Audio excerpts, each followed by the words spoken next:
Hello friends, pro life learning में आप सभी का स्वागत है। क्या आपको भी कभी ऐसा लगता है कि जो हम करना चाहते हैं या फिर जो हम पाना चाहते हैं उसको पाना बेहद कठिन हो गया है या हम उसको पा नहीं सकते, ऐसा महसूस होने लगता है? तो इसका सिर्फ एक ही कारण हो सकता है कि आप अपने संघर्ष को अपनाना नहीं चाहते हैं, क्योंकि संघर्ष होगा तो दुख तो ज़रूर होगा या परेशानियां तो ज़रूर उसके साथ में आएंगी। और इसी दुख और परेशानियों से डर करके या हम कहें कि घबरा करके कुछ समय के बाद हम संघर्ष करना छोड़ देते हैं। मगर ये बात आपको पहले ही समझनी होगी कि बिना संघर्ष के किसी का भी विकास संभव नहीं हो सकता। तो जब तक आप संघर्ष के लिए तैयार नहीं होंगे तब तक आपका भी विकास संभव नहीं है।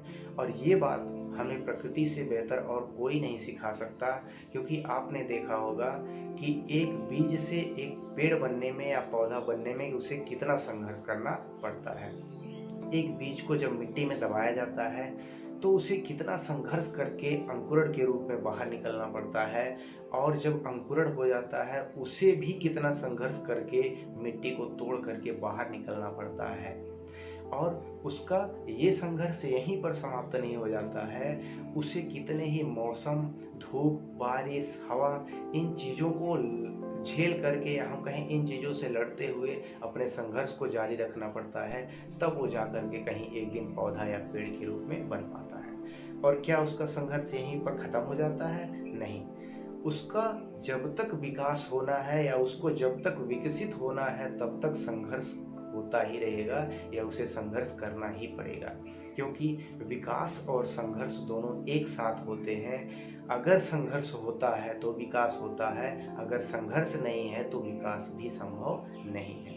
इसी तरीके से एक माँ को भी एक बच्चे को इस दुनिया में लाने के लिए कितना संघर्ष करना पड़ता है, उस माँ को पता होता है कि इस बच्चे के विकास के लिए ये संघर्ष जरूरी है, यही प्राथमिकता है।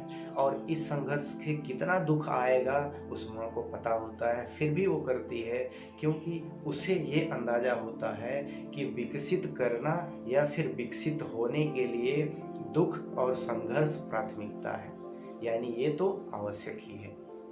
तो तो हमें लगता है कि कुछ न कुछ मात्रा में तो सभी लोग संघर्ष कर लेते हैं, यानी कुछ न कुछ प्रयास तो सभी लोग करते हैं पाने के लिए।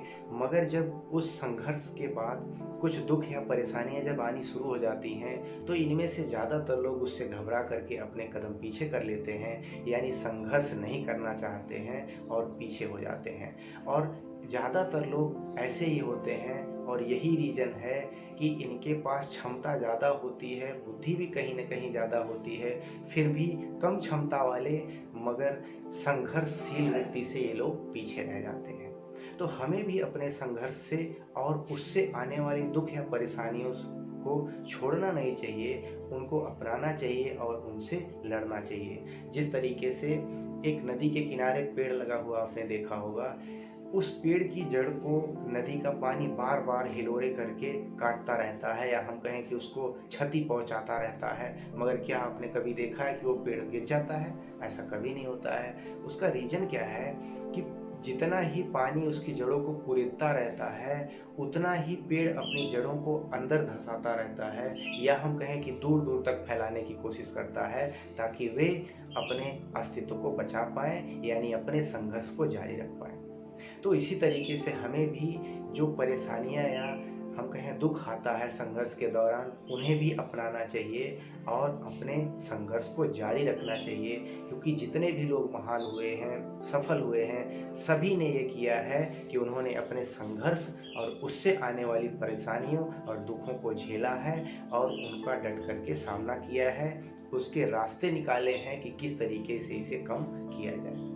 तो हमें लगता है कि आप भी संघर्ष को इसी तरीके से करेंगे और उस संघर्ष में आने वाली परेशानियों और दुखों दोनों को अपनाएंगे, तभी आप भी सफल, महान और विकसित हो सकते हैं।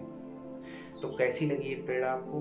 अच्छी लगी हो तो लाइक करिए, अपने के दोस्तों के साथ में भी इसे शेयर करिए, क्योंकि आपके संघर्ष में आपके दोस्त भी कहीं ना कहीं शामिल होते हैं, आपका परिवार भी शामिल होता है। तो उनके साथ में भी इस जानकारी को जरूर शेयर करिए, और चैनल पर अगर आप नए हैं तो सब्सक्राइब कर लीजिए और बेल आइकन को प्रेस करना ना भूलें, क्योंकि ऐसी ही जानकारी आपको मिलती रहेगी। तो मिलते हैं ऐसी ही अच्छी वीडियो के साथ में। तब तक के लिए आप खुश रहिए, बिंदास रहिए और अपनी लाइफ को एंजॉय करते रहिए।